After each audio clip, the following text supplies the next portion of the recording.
ass already hurts. Does your ass hurt? A little bit, yeah.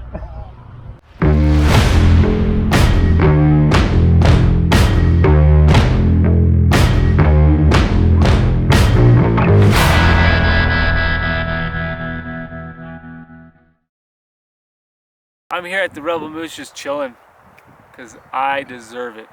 I met up with my buddy Lloyd out of San Diego and we did 1,500 miles in under 36 hours. It's called an Iron Butt Challenge. That one's called the Bun Burner.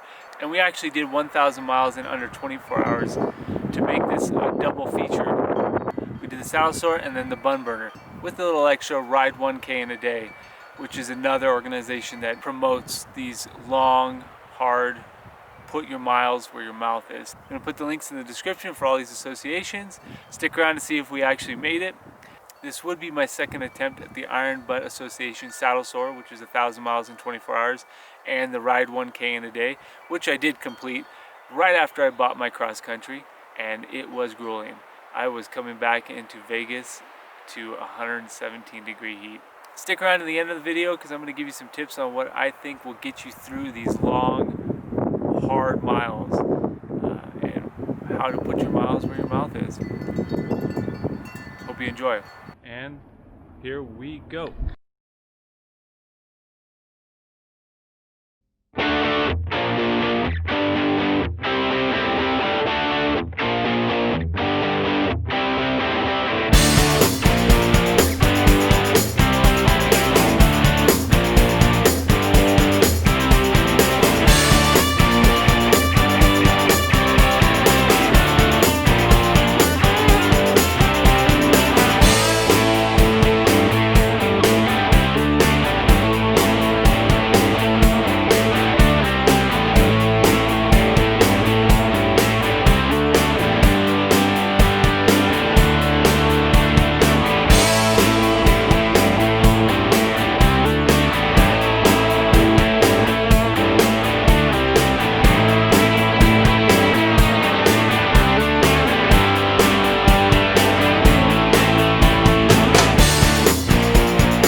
Got some gas. I have a little snack, and then I'm gonna be on my way. I'm gonna check to see where Lloyd's at, and I'm almost to Reno. So far I've gone 331 miles. It's taken 4 hours 40 minutes. I've probably done this trip a million times, and this is probably the fastest I've ever done it.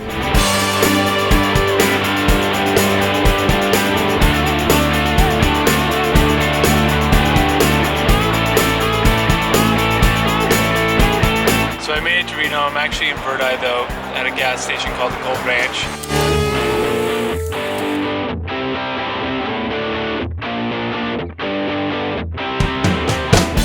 I had my little stove and I made myself a cup of noodles on the cheap, staying away from people, social distancing. That way I don't have to go in any restaurant, deal with any people. It's not the most healthy. Got some tuna and I got some pineapples. Cheez-Its, gummy bears. I've got about 2 hours left to meet Lloyd. I think I'm at 450, 500 miles. We got another 500 miles to do. All right, I had my lunch and I'm off. Not sure if I really want to get back on the bike, but I'm gonna do it anyways.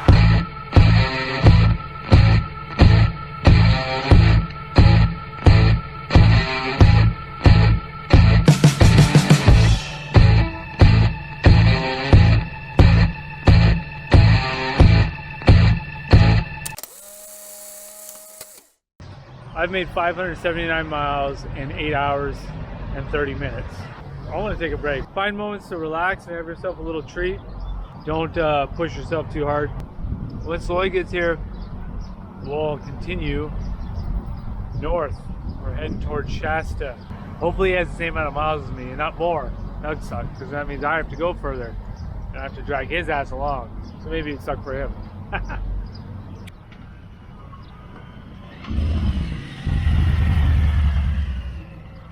We made it! We made it! Hey, this has been great. Taking pictures has been great because there's a known issue with Harleys.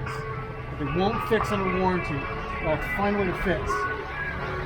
Condensation collects underneath the full thing. Oh, really? Great. Right over the fucking odometer. Oh, there's that.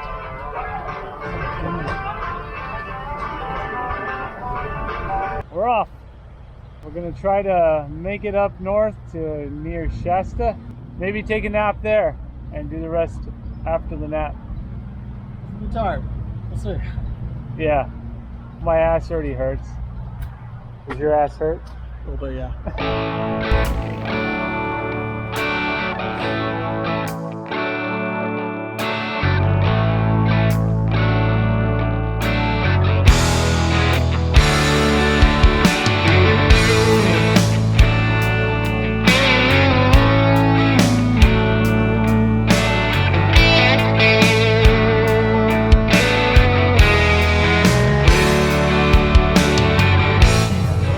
So I'm at like 750 miles.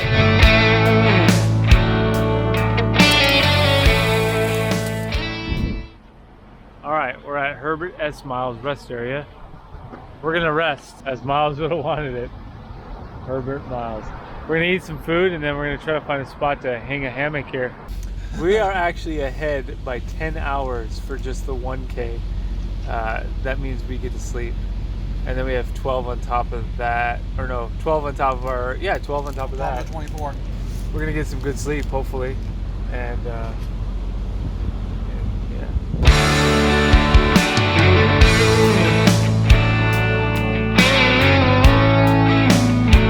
What time is it? 3 a.m. It's The Herbert S. Miles rest area. It's 3 a.m. at the Herbert S. Miles resting area. And we're ready to finish this. We got a little bit of sleep. I maybe got like an hour, maybe. Hopefully you got a it's little better. bit of REM out of it. Yeah. 'Cause that's the important part. Yeah. So, with our bikes all ready to go. And Houston ready. ready to go. Lloyd did it! 1,000 miles in 24 hours! 1,000 miles. 1,000 miles. How do you feel? Do you feel like a changed man? A little bit, actually. Lloyd has 100 extra miles on me, so he finished back near Sacramento, and I am 40 miles short, so I've got to get going, or I'm going to lose out here.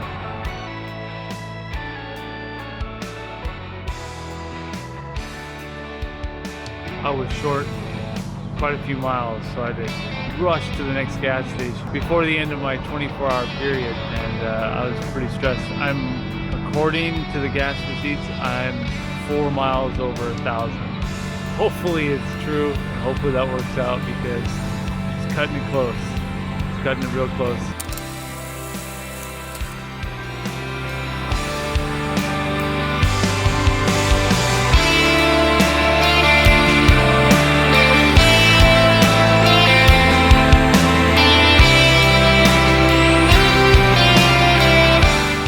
We're tired.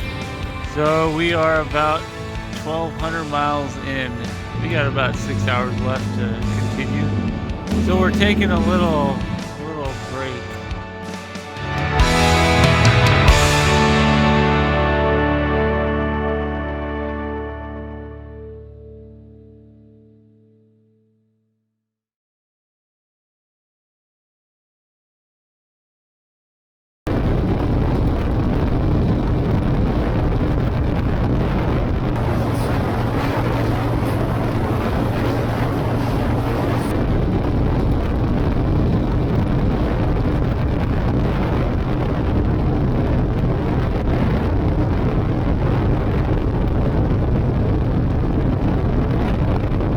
did it.